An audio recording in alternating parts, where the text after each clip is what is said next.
pedir para a mídia projetar aqui para nós uma figura aqui do tabernáculo, representando o tabernáculo do Antigo Testamento. Essa semana nós vamos debruçar em cima desse tema. Sexta-feira, minha esposa já avisou, eu queria reforçar. Gente, esse é um dos eventos mais proféticos que nós temos. Esse é um dos eventos que proporciona a oportunidade de uma experiência mais marcante, porque ele é muito visual, ele é muito didático, é um evento didático, em que nós fazemos o trajeto simbólico. O tabernáculo do Antigo Testamento, Deus diz para Moisés: faça conforme o modelo que eu vou te mostrar no monte. E lá em Hebreus ele conta que o modelo não era um modelo, um protótipo, era o verdadeiro tabernáculo do céu. É como se Moisés visse uma realidade espiritual e transformasse em compartimentos na terra. Então, esse formato, geralmente a gente põe um átrio daqui para lá e essa figura ficou invertida, mas tudo bem, né? Então o átrio é o lugar de entrada. Toda pessoa que quer ter uma experiência com Deus tem que passar pela porta de entrada. Jesus diz: eu sou o caminho, a verdade e a vida. Em outro lugar ele diz: eu sou a porta. Quem entrar por mim... Completa aí, gente, está escrito na Bíblia. Quem entrar por mim será salvo. João capítulo 10. Jesus está dizendo: eu sou a porta, é o acesso. Toda pessoa que entrava no tabernáculo, primeiro utensílio que ele era obrigado a ver, era o altar do sacrifício, onde o cordeiro morria, onde o sangue era derramado, onde o perdão é comprado. Gente, nós nos perdoamos dizendo um para o outro assim: não, faz conta que você não errou, está perdoado. O perdão a nível humano é uma coisa mais, tipo, eu vou ignorar a sua falha, eu te libero. Para Deus não, o senso de justiça de Deus, para que eu te dê perdão, alguém tem que pagar no seu lugar. A justiça de Deus não abre mão da dívida como se ela não existisse. Ele diz: eu faço questão de te perdoar, mas para que o perdão seja te dado, seja entregue a você, alguém que não tem culpa tem que pagar o preço. E como não tinha ninguém que fizesse isso, o próprio Deus fez. Jesus diz: eu serei essa pessoa. Amém, gente? E Jesus se sacrificou para nos perdoar. Então o sacrifício, e ali é o altar do holocausto. Aí vem a bacia de bronze, onde os sacerdotes se lavavam. Aí ele tinha experiência com o candelabro. Tudo isso nós vamos falar na sexta-feira com profundidade e vivenciando. Para cada utensílio desse há um tempo de oração, há um assunto em oração. E é um assunto que você tem que tratar. Eu não posso tratar no seu lugar. É você que vai tratar o seu assunto para cada utensílio deles com Deus. Então nós vamos jogar luz sobre todo esse entendimento e nós vamos vivenciar. Meu irmão, sua vida será marcada em nome de Jesus. Amém? Quantos améns? O entendimento misturado com a fé e o posicionamento te leva a uma experiência muito profunda. Hoje eu quero focar aqui, entre todos esses utensílios, nesse componente aqui, que é o véu, que separava o santíssimo lugar, o santo dos santos, dos demais, dos mais externos. Então aqui é o acesso para o lugar mais íntimo da presença do Senhor. Sexta-feira nós vamos dar um mergulho grande. Hoje eu quero introduzir esse assunto, abrindo com você a Bíblia, no livro de Hebreus, capítulo 10, Hebreus capítulo 10, versículos 19 ao 25, sugiro que você gaste tempo nesse texto em casa depois, nós vamos dar uma caminhada nele, mas eu sugiro que você debruce nesse texto, lendo, relendo, meditando e decorando inclusive. Esse texto é muito profundo. O livro de Hebreus é um livro que associa todas as figuras do Antigo Testamento com a realidade, o cumprimento delas no Novo. O livro de Hebreus é a explicação do Antigo Testamento. Muito novo convertido, a pessoa fala: eu vou começar a ler a Bíblia. Eu falo: começa no Novo. Começa lendo o Novo Testamento. Por quê? Porque se você lê o Antigo Testamento sem uma noção do Novo, você vai ficar, não estou entendendo isso, não estou entendendo aquilo. Quando você tem um pano de fundo da realidade do Novo Testamento, quando você vai para o Antigo, você já começa a entender, isso aqui tem aquele significado, isso aqui também tem aquele outro. Ajuda muito, ajuda muito. E o livro de Hebreus faz essa interface entre Antigo e Novo Testamento. Vamos ler juntos 19 em diante. Hebreus 10, 19 em diante. Tendo, pois, irmãos, palavrinha importante ali. Tendo, pois, irmãos, intrepidez. Intrepidez. Isso aqui é o oposto da postura de qualquer adorador do Antigo Testamento. Essa postura não existe no contexto do Antigo Testamento. Ele diz, tendo, pois, intrepidez para entrar no Santo dos Santos. É aquele compartimento mais íntimo do tabernáculo. Tendo, pois, intrepidez, ousadia, intrepidez, meu irmão, é convicção profunda. Não é temeroso, não é reticente, não é, meu Deus, será que posso, será que não posso? Não é o sapo entrando, como é que é? Sapo de festa, não que chama isso, não é sapo, não é? Penetra, né? Tem gente que não foi convidado, mas entra. Arroz de festa, isso é o convidado, né? É o penetra. Não. Eu não sou um penetra. Você não é um penetra no reino de Deus. Não, você foi convidado oficialmente. Meu irmão, o convite veio para o seu endereço, para o seu nome. Ele chamou, o rei chamou você. E ele diz, tendo intrepidez para entrar no Santo dos Santos, no lugar mais íntimo onde está a glória de Deus. Através do que nós entramos? Pelo sangue de Jesus. Versículo 20. Pelo novo e vivo caminho que ele nos consagrou através do véu. Jesus abriu um caminho no véu. Jesus rasgou o véu, e por esse caminho nós entramos, né? E isto é pela sua carne. Jesus se fez carne quando ele foi sacrificado, o véu então se rasgou, e tendo grande sacerdote sobre a casa de Deus, que é Jesus, versículo 22, aproximemo-nos com sincero coração, continue, em plena certeza de fé. Olha o reforço. Ele começou falando da intrepidez, agora ele fala em plena certeza de fé. Deixa eu dar uma pausa. Você já ficou devendo alguma coisa para alguém ou não? Como é que você encontra um credor quando você está devendo para ele? Quem já fez uma promessa que não cumpriu, depois ficou com a carona desse tamanho assim na perto da pessoa? Você fala, nossa, não quero nem ir lá, misericórdia, né? Quando você está devendo, você não tem intrepidez, você não tem ousadia, você fica se escondendo, você fica se justificando, né? Porque todo devedor tem essa sensação.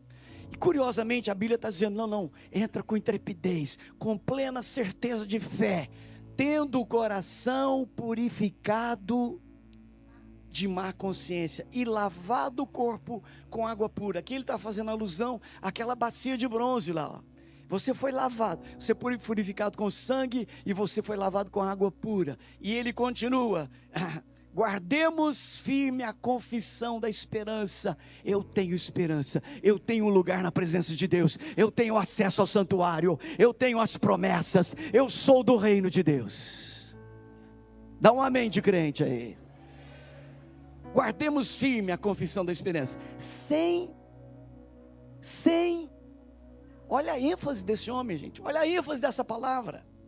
Com intrepidez, com plena certeza de fé, sem vacilar. Ele está dizendo, fica firme, levanta como herdeiro, posicione-se como alguém que é bem aceito por Deus na casa dele. Deus está dizendo, pode entrar, entra correndo. Num grande palácio, com muita dificuldade de ter acesso ao rei, muitas sentinelas no caminho, muitas, impossível um penetra entrar lá naquele lugar onde o rei estava. sentinelas impecáveis, a entrada do corredor que dava acesso à sala do trono, impecável, um tapete lindo, meu Deus, aquela coisa perfeita, que perfeição. De repente, no meio dessa cena, vem um menininho correndo, o pé cheio de barro, chocolate na cara, blusa suja, e ele vai passando naquele tapete, e nenhuma sentinela ousa segurar aquela criança, e ele vai correndo, ele ainda dá um tapinha na sentinela, e ele vai passando corredor adentro, e todo mundo olhando em silêncio total, e ele vai entrando na sala do trono, e ele mira em direção ao trono, e vai correndo, e ele olha nos olhos do rei, e ele pula no braço do rei, o rei abraça e fala: filho querido. Quem impede esse caminho, gente? Quem resiste, quem é filho do rei? O filho do rei tem acesso. O filho do rei, meu irmão, ninguém pode deixar de fora alguém que foi colocado como filho do rei. E eu estou falando de você. Eu estou me referindo a você. Meu irmão, uma das estratégias mais contundentes do diabo é intimidar os homens débeis, pecadores, indignos, e eu de novo estou falando de você e de mim, e ele tentar convencer-nos que você não é digno de entrar, você não tem acesso, e eu não estou, se eu cedo a essa argumentação do acusador. Meu irmão, Apocalipse 12 diz que ele é o sedutor das nações e o acusador dos irmãos. Que coisa!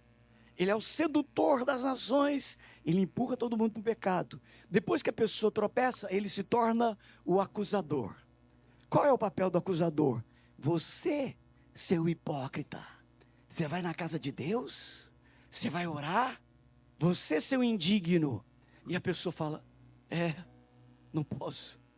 O que eu estou fazendo aqui? Eu já encontrei pessoas que saíram da igreja, e um dia eu falei: mas o que aconteceu? Eu não te vejo mais na igreja. Não mereço estar lá. Não mereço. Não sou digno. Eu falei: você não entendeu o evangelho, querido. Se no seu coração existir arrependimento, a casa de Deus é o seu lugar. A igreja é o lugar dos que se arrependeram, que foram lavados, que foram perdoados, que foram aceitos, que foram adotados como filhos do rei. Amém, gente? Igreja é lugar de gente perdoada. Alguém aqui foi perdoado? Alguém tem gratidão porque foi perdoado? Dá um aplauso ao Deus que te perdoou. Celebra Ele, ao Deus do perdão. Aí ele continua: guardemos firme a nossa confissão sem vacilar, pois quem fez a promessa é fiel. Não tem a ver com você, tem a ver com Ele, tem a ver com a natureza dEle, tem a ver com o poder da promessa dEle, tem a ver com o Deus que fala e cumpre. Ele disse que o sangue do Cordeiro é suficiente para nos lavar, amém? E aí ele completa no versículo 25, e é maravilhoso que esse texto termine dessa maneira, verso 25, 24 ainda, consideremos-nos também uns aos outros, para nos estimularmos ao amor e às boas obras, 25, e não deixemos de congregar-nos. Leia para mim. Como é costume de alguns, desde aquela época já tinha gente que matava culto, meu irmão. Não deixemos de nos congregar, é fazer isso que nós estamos fazendo, isso que nós estamos congregando, é a igreja reunida. Mesmo igreja, só é igreja quando se reúne. Igreja espalhada, nós estamos espiritualmente, somos igreja, mas a vivência da igreja, a dinâmica da igreja, o poder da igreja, está na reunião, no ajuntamento, a assembleia, congregar. Isso aqui é poderosíssimo. Por isso Jesus disse: quando 2 ou 3 estiverem reunidos em meu nome, ali eu estou. Que Jesus está falando: fiquem juntos, congreguem-se, Se ajuntem, celebrem juntos. Mesmo a ceia não é ministrada a cada um na sua casa. A ceia é o ajuntamento dos que têm comunhão com o céu e com a terra. Amém, gente? Comunhão horizontal uns com os outros. Comunhão vertical com o Pai, com Deus. E Ele está dizendo, não deixemos de nos congregarmos, como é costume de alguns. Alguns já desprezavam a igreja. Meu irmão, eu tenho uma birra de gente que fala, eu amo a Deus, mas eu não acho a igreja, não valorizo a igreja. O cara ama o noivo e detesta a noiva. Que cara está perturbado. É uma geração de divórcio, que até divórcio entre o noivo e a noiva eles querem produzir, né? Separar o noivo da noiva. Irmão, o noivo e a noiva são inseparáveis. E quem ama o noivo vai ter que amar a noiva, querido. Até mais tem defeito. Claro, você está aqui, irmão, como é que não ia ter defeito, né? Eu estou aqui, não, a noiva está em processo de santificação, mas ela é a noiva do Cordeiro. Amém, gente? A igreja gloriosa. Não deixemos de nos congregar, de conviver com a igreja, como é costume de alguns. Antes façamos admoestações, tanto mais quanto vedes que o dia se aproxima. Ele está dizendo, o final da história vai chegar, e nessa jornada nós temos que nos proteger, nós temos que nos fortalecer, nós temos que amparar um ao outro, nos admoestar. Qual é a principal admoestação desse texto? Tenha ousadia, tenha intrepidez, não vacile, continue firme entrando no santuário. Quantos améns? Aí eu quero voltar então na expressão do versículo 20, nós temos intrepidez para entrar no Santo dos Santos, pelo sangue do Cordeiro, pelo novo e vivo caminho que Ele nos consagrou pelo véu. Há um caminho pelo véu que não havia antes da morte de Jesus. Jesus abriu um caminho no véu. Até a partir desse texto aqui, nós podemos definir a humanidade em dois grupos: os que estão fora do véu, os que estão dentro do véu. É você que define, é você que ousa crer ou não. Qual é o seu lugar? Deus está chamando você para dentro do véu. O que tem fora do véu e o que tem dentro do véu? Fora do véu, a pessoa está ao alcance do maligno, ao alcance das maldições, ao alcance da fragilidade humana. Fora do véu, a vida tem o tamanho da fragilidade humana. Além do véu, dentro do véu, é a glória, é a natureza de Deus, é a presença de Deus, o impossível não existe, amém, gente? Além do véu, é onde a glória de Deus está resplandecente, é onde eu posso experimentar a plenitude da presença do Senhor. Amém, amém? Então vamos falar um pouquinho sobre esse ensino da palavra. O versículo 19 nos dá duas chaves de acesso. Duas chaves de acesso. Uma é objetiva, a outra é subjetiva. Uma já está consumada, a outra depende de mim. O versículo 19 diz: tendo, pois, irmãos, intrepidez para entrar no Santo dos Santos pelo sangue de Jesus. O sangue de Jesus vai ser derramado ou já foi derramado? Já foi. Esse é assunto consumado. Esse assunto está encerrado. Deus não precisa fazer mais nada para cumprir esse princípio. Ele já fez. O sangue já foi derramado. O que nesse versículo que ainda está pendente? O que nesse versículo depende de mim e não de Deus? A minha intrepidez. O sangue é problema de Deus e Ele já cumpriu. A intrepidez é problema meu e sou eu que cumpro. Eu tenho que ter a ousadia de dizer: bom, o sangue já foi derramado? Já. Ele já abriu um caminho? Já. Quer dizer que o véu já está rasgado? Já está rasgado. Meu Deus, então eu posso ter intrepidez, acesso com confiança, intrepidez para entrar. Meu irmão, eu não sei se você veio para esse culto para cumprir um ritual religioso ou se você veio para entrar no santuário eterno. Eu quero crer que veio para entrar no santuário eterno. O que muda na vida de uma pessoa que entra no santuário, que entra onde está a glória de Deus? Meu irmão, o poder de Deus ministra, a voz de Deus ecoa, a presença de Deus transforma, Deus abre os olhos, tudo acontece na presença dele. Amém, gente? Aqueles 4 amigos do paralítico trouxeram o paralítico para ser curado. A casa está cercada, tem gente, não tem jeito de ter acesso. Mas eles sabem que para esse homem ser curado, ele precisa estar onde? Na presença de Jesus. Então eles estão arrumando uma maneira de colocá-lo na presença de Jesus. Não tem acesso pela porta, eles abrem o telhado e descem. O conceito, tudo acontece na presença do Senhor. E nós viemos para entrar na presença do Senhor. Nós estamos atravessando o caminho que foi aberto no véu. Você tem acesso à presença de Deus, onde o impossível não existe. Amém, povo de Deus? Então diga: pelo sangue de Jesus e pela nossa intrepidez, ousadia. Amém? Ousadia. Vamos ler 2 versículos lá dos evangelhos que falam sobre o véu sendo rasgado. Mateus capítulo 27, versículos 50 a 52. Jesus está na cruz, e no finalzinho, quando ele está prestes a morrer, a Bíblia diz: e Jesus, clamando outra vez, com grande voz, entregou o Espírito. Verso 51, e eis que o véu do santuário se rasgou. Que mais? Em 2 partes.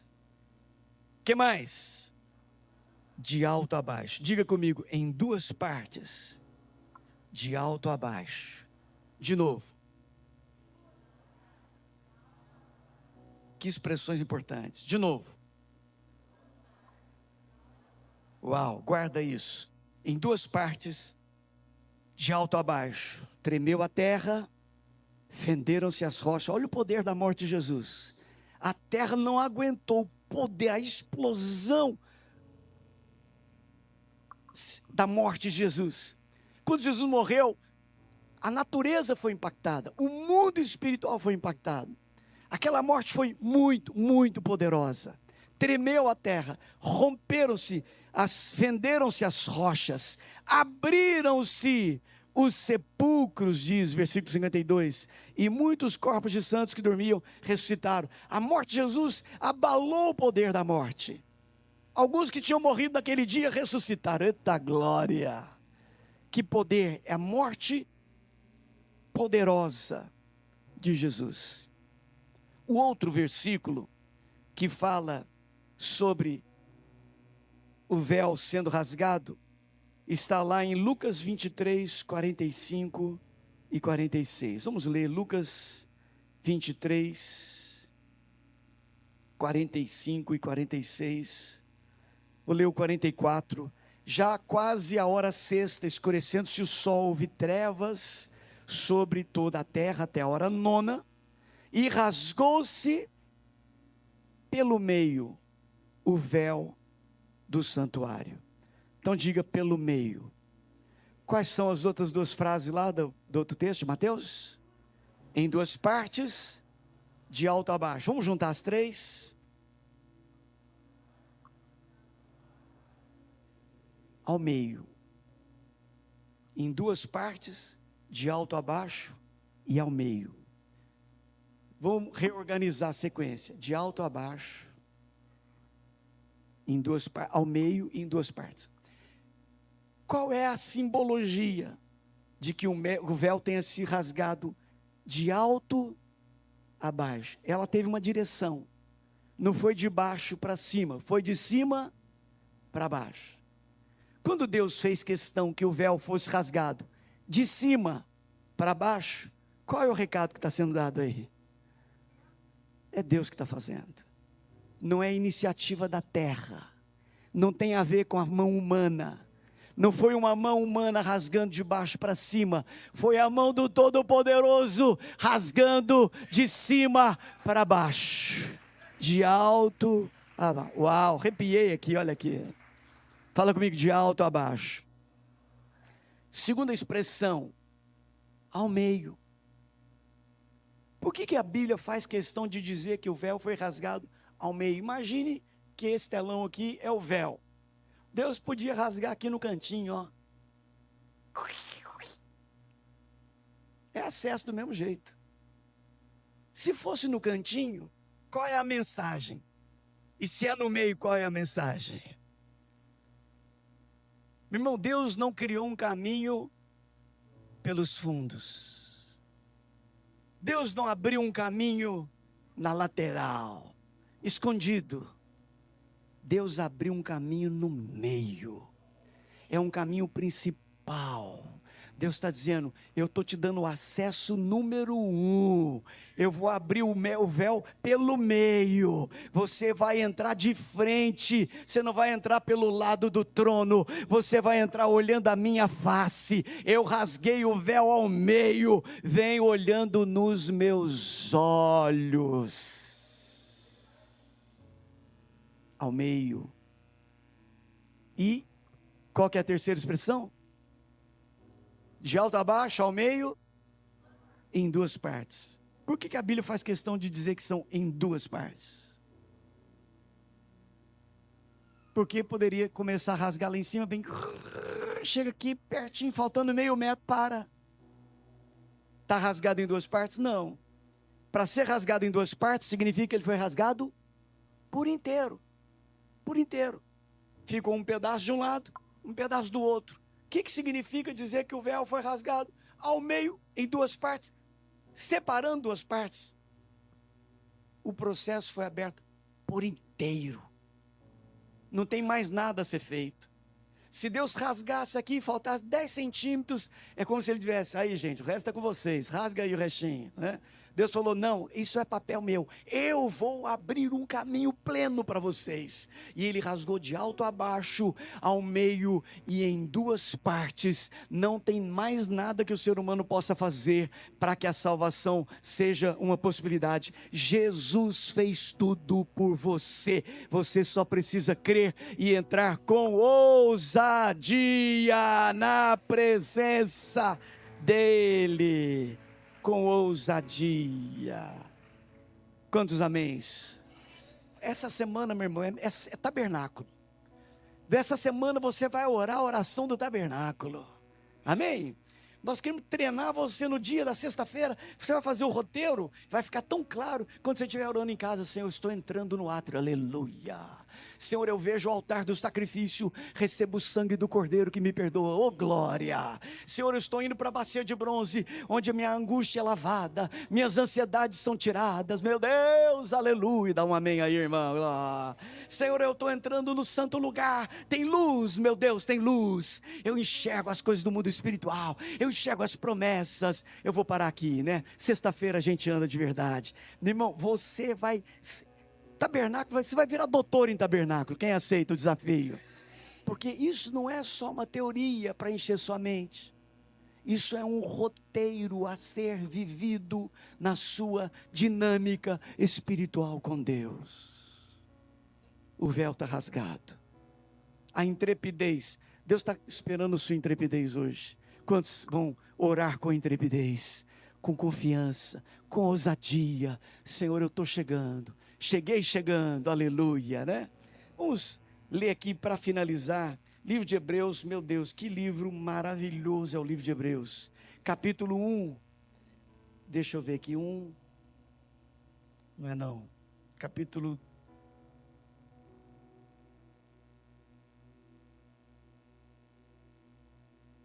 4, acheguemo-nos, 4,16, 4,16. Quer ver? Vamos ler um pouquinho antes. para você entender o fundamento do que ele vai dizer no verso 16. Vamos ler do 14 ao 16, nós vamos encerrar aqui assim, então, vamos lá. Tendo, pois, a Jesus, o Filho de Deus, como o grande sumo sacerdote. O sumo sacerdote era o único cidadão que entrava além do véu uma vez por ano, por ocasião da Páscoa. Uma vez no ano esse homem entrava lá, e entrava com a corda amarrada na cintura, com o sininho na roupa, blim, blim, blim, blim, blim, para a turma que está lá fora, fala, nossa, o cara ainda está vivo, outra glória, né?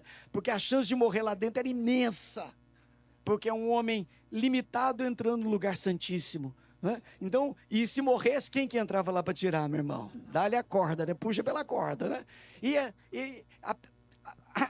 Nessa dinâmica do sumo sacerdote entrando uma vez por ano, um homem limitado como os demais. Aqui não. Jesus é o nosso grande sumo sacerdote, que não entrou aqui no santuário da terra, ele entrou no santuário do céu. Que coisa!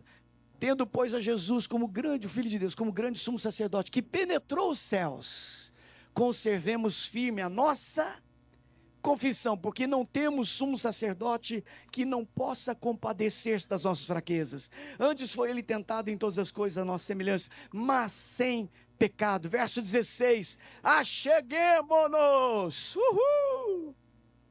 E eu gosto muito que esse verbo esteja conjugado no plural. Ele não fala achegue-se, ele fala acheguemo-nos. Parece com o Salmo 122, vai lendo o carro da pastora Fabiane. Como é que é o Salmo 122? Cri, cri, cri, cri. Salmo 122. Começa com alegrei-me. Quando me disseram,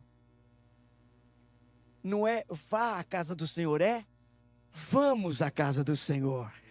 Alegrei-me quando me disseram, a coletividade, vamos, acheguemo-nos, aproximemo-nos com intrepidez, acheguemos, portanto, confiadamente. Olha o confiadamente de novo aqui, gente. Olha a intrepidez aqui de novo, junto ao trono da graça.